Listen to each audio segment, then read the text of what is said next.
Hello दोस्तों, नमस्कार। दोस्तों, आज का सेशन बहुत ही ख़ास होने वाला है और आज के अपने वीडियो सेशन में हमने यूपी टीजीटी 2021 एग्ज़ाम में आए सभी लिटरेरी टर्म्स और मूवमेंट्स के क्वेश्चंस को रखा है। दोस्तों, ये क्वेश्चन न केवल आपके लिए यूपी टीजीटी पीजीटी बल्कि एनवीएस केवीएस और सभी कॉम्पिटिटिव एग्ज़ाम्स के लिए बहुत ज़्यादा बेनिफिशियल होने वाला है। दोस्तों, समथिंग इन 30 से 32 क्वेश्चन में से आपको 8 से 10 क्वेश्चन किसी भी एग्ज़ाम में आराम से देखने को मिल सकते हैं। तो आई होप कि आप इस वीडियो को लास्ट तक ज़रूर देखेंगे, एंजॉय करेंगे। दोस्तों, वीडियो को शुरू करते हैं और वीडियो को शुरू करने से पहले आपको एक बात बताना चाहेंगे कि पिछले कई दिनों से बहुत ज़्यादा कफ और कोल्ड है, जिसकी वजह से आवाज़ पूरी गले में दबी हुई है। दोस्तों, आई होप कि आप एडजस्ट करेंगे और इस वीडियो को लास्ट तक ज़रूर देखेंगे। ये छोटी सी रिक्वेस्ट आप सबसे है। क्वेश्चन नंबर 1 होगा, which of the following is a pastoral इलेजी। ये क्वेश्चन यूपी टीजीटी 2021 एग्जाम में पूछा गया है और ऑप्शन आपके हैं elegy written in a country churchyard, in memoriam, Lycidas और Duino elegy. So friends, correct answer हो जाएगा आपका ऑप्शन नंबर सी। लिसिडास जो है यहाँ पर वो पास्टोरल इलेजी है और जॉन मिल्टन के द्वारा उनके फ्रेंड एडवर्ड किंग की याद में लिखा गया था। वो उसको एक शेफर्ड मानकर इस एलेजी को उन्होंने लिखा था। क्वेश्चन नंबर 2 होगा, a factual account of a person's life examine all available information and text relevant to the subject is called. एक फैक्चुअल अकाउंट होता है किसी भी पर्सन की लाइफ का, जो उसके जो भी अवेलेबल इंफॉर्मेशन है उन सबको वो एग्जामिन करता है टेस्ट के द्वारा, तो उसको हम कहते हैं दोस्तों बायोग्राफी। नेक्स्ट क्वेश्चन होगा, question number 3, which of the following statement is not correct about autobiography. दोस्तों, ये क्वेश्चन बहुत ज़्यादा इंपॉर्टेंट है और आपको बहुत ध्यान से देखने की ज़रूरत है। ये क्वेश्चन आपको कई एग्जाम्स में देखने को मिल सकते हैं। Which of the following statement is not correct about autobiography? An autobiography can never be a connected narrative. यानी ये जो बाकी के 3 ऑप्शन हैं, an autobiography is the story of a person's life as written by that person, बिल्कुल ठीक है। Memoirs deal at least in part with public events and noted personages other than the author, and autobiography is a record of author's life or simulated autobiography devices often used in the novel। तो बाकी जो तीनों ये सही हैं, केवल option A कि biography जो होती है ऑटोबायोग्राफी वो कनेक्टेड नैरेटिव होती है। ये क्वेश्चन नंबर 4 होगा, which figure of speech do we see in the following expression 10,000 I saw at a glance. दोस्तों, विलियम वर्ड्सवर्थ की डैफोडिल पोएम से लाइन को लिया गया है और इसका जो अदर टाइटल होगा वो होगा I wandered lonely as a cloud. तो जब वो डैफोडिल्स को देखते हैं तो वो कहते हैं कि मैंने एक दृष्टि में लगभग 10,000 को देख लिया। तो यहाँ पर आपका फिगर्स ऑफ स्पीच बनेगा ऑप्शन नंबर बी, हाइपरबोल। दोस्तों, यदि आप इस पोएम की डैफोडिल की एक्सप्लेनेशन देखना चाहते हैं तो आपको डिस्क्रिप्शन बॉक्स में लिंक उसका दिया जा रहा है, आप वहाँ से उसको देख सकते हैं। क्वेश्चन नंबर 5 होगा, which of the following is not true the term novel refers to.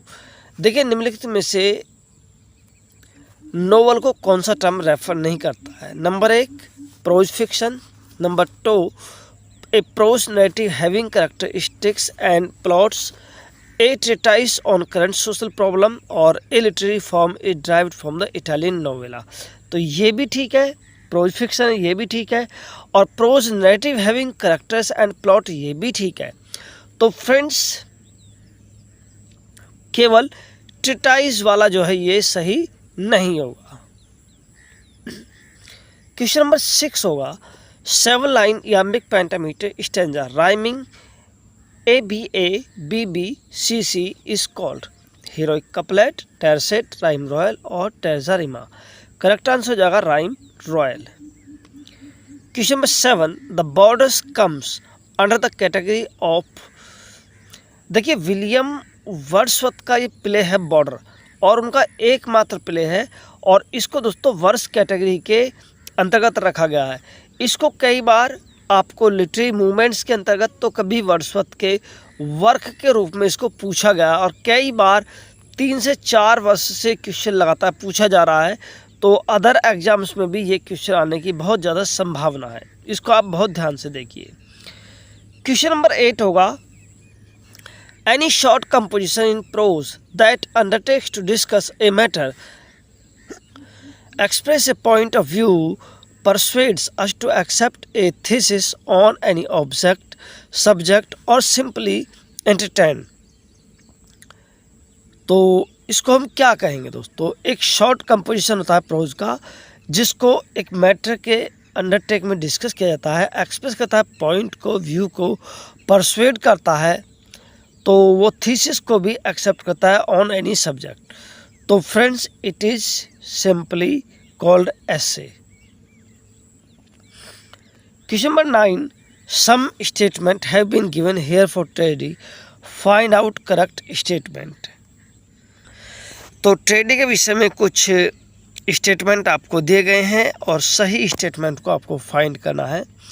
तो पहला होगा, it is representation of serious action leading a Joyce conclusion for tragic hero. तो देखिए, ट्रेजेडी में जो है जॉयस कंक्लूजन नहीं होता, तो ये आपका नहीं होगा, ठीक है। The tragic hero will evoke both are pity and terror, ये बिल्कुल सही है।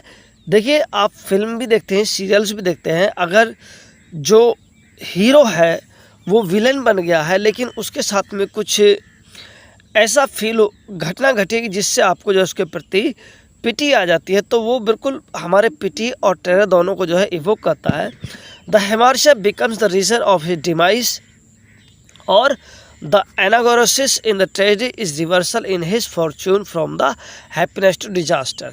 तो ये जो है देखिए, इसमें ऑप्शन नंबर 2 और 3 दोनों सही हो जाएंगे। तो यहाँ से आपका ऑप्शन नंबर सी ठीक होगा कि जो हेमार्शिया है उसके जो डिमाइस का वो कारण बन जाता है, ये बिल्कुल करेक्ट है। और जो एनागोरसिस है in tragedy is reversal in his fortune में वो नहीं दिखा जाता है, happiness to disaster. Question number 10 होगा, which of the following statement is true about a closet drama. तो दोस्तों, क्लोजर ड्रामा जो होता है उसको स्पेशली जो इंटेंट किया जाता है वो रीड करने के लिए किया जाता है rather than perform in theatre, यानी उसको केवल पढ़ने के लिए लिखा जाता है, स्टेज पर परफॉर्म करने के लिए नहीं। सो ऑप्शन नंबर सी यहाँ से सही हो जाएगा। क्वेश्चन नंबर 11 होगा, the prose gothic novel denotes. जो गॉथिक नोवेल है प्रोज में वो स्पेशली डेनोट करते हैं। तो फ्रेंड्स, ऑप्शन नंबर बी सही हो जाएगा। A type of prose fiction which has been set in the middle ages often sophist with gloomy castle. ठीक है फ्रेंड्स, नेक्स्ट क्वेश्चन देखेंगे दोस्तों। Question number 12, which of the following statement is correct about autobiography. Autobiography के संबंध में कौन सा statement जो है करेक्ट है? तो फ्रेंड्स, करेक्ट ऑप्शन डी हो जाएगा। देखिए, सही ऑप्शन को हम सीधे पढ़ेंगे। The first fully developed autobiography is also the most influential the confessions of saint Augustine written in the 4th century. जो पहली फुली डेवलप्ड बायोग्राफी थी वो अगस्टिन के द्वारा रिटन की गई थी 14th सेंचुरी में। यदि हम बाकी ऑप्शन को देखते हैं, it is written by a great author on the life of fellow author, नहीं, बिल्कुल गलत है। It is written by a scholar on the life of a fellow scholar, नहीं। और इट इज़ ए मेमोयर, तो ये मेमोयर भी नहीं है। चलिए नेक्स्ट क्वेश्चन देखते हैं। Which of the following is not a major characteristics of a ballad. देखिए, बैलेड की जो है मेजर करेक्टरिस्टिक्स नहीं है। Option 1, it tells a story often with musical accompaniment, बिल्कुल सही है। It is usually deals with a single episode, ये भी ठीक है। It is comic in nature. देखिए, बैलेड कभी भी जो है कॉमिक नहीं होता है, वो हमेशा जो ब्रेवरी की कहानियाँ होती है वो हमेशा उनको सुनाता है, उनको एक डांस के रूप में मतलब गाकर उसको जो है सुनाते हैं। तो ये सही नहीं है, ऑप्शन नंबर सी ही आपका सही हो जाएगा। जो मेजर करेक्टरिस्टिक्स नहीं है वो it is comic in nature. Next question देखेंगे, question number 14। A story in verse और prose with double meaning is popularly known as. देखिए एक स्टोरी वर्स में प्रोज में होती है जिसमें डबल मीनिंग होता है, तो उसको बोलते हैं हम एलेगरी। एलेगरी, ठीक है। अब इसको समझने की कोशिश कीजिए। आप जो जॉर्ज ऑरवेल का एनिमल फार्म है उसको देख सकते हैं कि वहाँ पर वो एक एनिमल की स्टोरी चलती है, लेकिन उसके साथ साथ जो है वो रशियन जो रिवॉल्यूशन हुआ था वो उसकी कहानी भी हमको बताते हैं। तो यहाँ से वो डबल मीनिंग कहानी हो जाती है, तो इसलिए दोस्तों यहाँ पर ऑप्शन सही हो जाएगा आपका allegory. Question number 15, which figure of speech do we see in the following expression? alone alone all alone alone on a wide sea। तो फ्रेंड्स यहाँ पर अगर हम फर्स्ट ऑफ ऑल देखते हैं साउंड ए हमारा रिपीट हो रहा है, तो क्योंकि कॉन्सोनेंट वोवल साउंड है तो हमको देखने में लगता है कि यहाँ पर एजेनेंस होगा। लेकिन दोस्तों जब साउंड के साथ पूरा वर्ड रिपीट होता है, यानी एक पर्टिकुलर वर्ड का साउंड रिपीट ना होकर, पर्टिकुलर लेटर का साउंड रिपीट ना होकर एक वर्ड कंप्लीटली रिपीट होता है बार बार, तो वहाँ पर एलिट्रेशन होता है। नेक्स्ट क्वेश्चन होगा question number 16, out of the given alternatives fill in the gaps in the following sentences. देखिए, dash is a connected narrative of the author's life with some states in introspections. तो autobiography जैसा कि हमने पहले ही पढ़ा था उसमें कि वो कनेक्टेड नैरेटिव होती है, और वहाँ पर वो करा था कनेक्टेड नैरेटिव नहीं होती। चलिए उस क्वेश्चन को एक बार फिर से देख लेते हैं। देखिए दोस्तों, ये वो क्वेश्चन था कि विच ऑफ द फॉलोइंग ऑटोबायोग्राफी, तो यहाँ पर कह रहा था can never be connected narrative, और जबकि अगले क्वेश्चन में बता रहा है कि वो कनेक्टेड नैरेटिव होती है। तो आई होप कि अब आपको ये क्लियर हो गया होगा। चलिए वीडियो को आगे बढ़ाते हैं। दोस्तों नेक्स्ट क्वेश्चन होगा, the great artistic movement renaissance had it's full impact on English literature in. जो ग्रेट आर्टिस्टिक मूवमेंट था रेनेसांस का, तो उसने जो इंग्लिश लिटरेचर में इम्पैक्ट डाला था वो फुली कम्प्लीटली रूप से डाला था 16th सेंचुरी में। ऑप्शन नंबर बी आपका सही हो जाएगा। Next question, A fable is also called. दोस्तों फेबल को हम अपोलॉग भी कहते हैं, ठीक है। नेक्स्ट क्वेश्चन होगा, which of the following statement is not correct about biography. देखिए फिर से बायोग्राफी से संबंधित बहुत सारे क्वेश्चन पूछे गए थे, तो कौन सा सत्य नहीं है? तो फ्रेंड्स ऑप्शन नंबर डी सही हो जाएगा। Biography is a latter day genre and we find biography is in 20th century only. देखिए बायोग्राफी को हम 20th सेंचुरी में नहीं मानते हैं, केवल हमने पढ़ा था कि पीछे हमने ऑगस्टियन एज में भी उसको पढ़ा था। तो दोस्तों ये ऑप्शन नंबर डी यहाँ से सही हो जाएगा। Next question, question number 20, which of the following statement is not correct with reference to essay. Essay के संबंध में कौन सा रेफरेंस करेक्ट नहीं है? तो फ्रेंड्स करेक्ट ऑप्शन हो जाएगा आपका D, formal essay is relatively personal.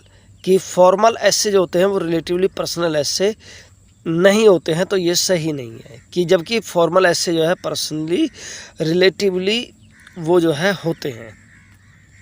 Question number 21, which of the following statements about lyric form of poetry is not true. देखिए ये बहुत इंपॉर्टेंट चीज़ होती है, आपको देखना होता है कि नॉट ट्रू। हम ट्रू देख लेते हैं लेकिन नॉट को छोड़ देते हैं। तो ए लिरिक कंटेंस 40 लाइन्स। देखिए 40 लाइन्स होती है वो सोनेट में होती है, लिरिक में 40 लाइन्स नहीं होती हैं। It is usually express the feelings and thoughts of a single speaker. Correct है। The Greeks identify the lyric as a song render to the accompaniment of a lyre. ठीक है। A lyric poem may be a brief expression of a mood, ये भी ठीक है। तो option number A आपका सही नहीं होगा।